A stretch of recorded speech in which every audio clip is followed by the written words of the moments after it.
ব্যানার্জির পুলিশ একটু ভাবতে হবে আপনাদের।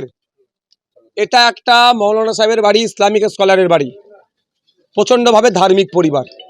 সেটার থেকেও আমি বলছি, আপনারা আমি সবাই জানি, কোনো বাড়িতে যদি পুলিশের রেড হয় সেখানে মহিলা পুলিশ নিয়ে আসতে হবে। অসভ্য বর্বর মমতা ব্যানার্জির যে বলেছিল না বিজেপি বর্বর, সেই বর্বরকে মমতা ব্যানার্জি পশ্চিমবাংলায় জায়গা দিয়েছে বিজেপিকে।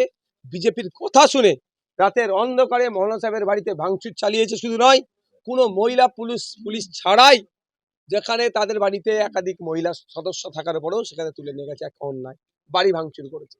এখন তৃতীয়ত যেটা হচ্ছে, সম্পূর্ণ রাজনৈতিক ষড়যন্ত্রের শিকার হয়েছে।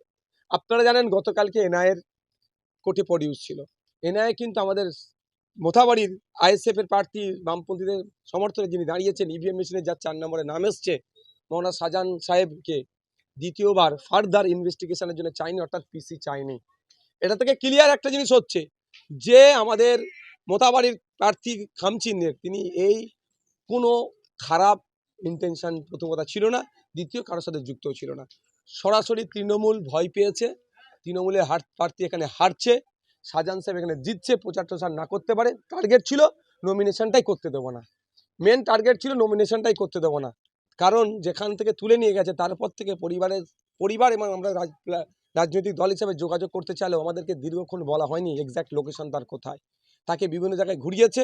আর যতটুকু আমি সোর্সের মাধ্যমে খবর পাচ্ছি, তাকে অফার করা হয়েছিল, ভয় দেখানো হয়েছিল, ছেড়ে দেওয়া হবে, নাহলে অনেকদিন জেল খাটানো হবে, তুমি প্রার্থী মনোনয়নটা জমা করবে না।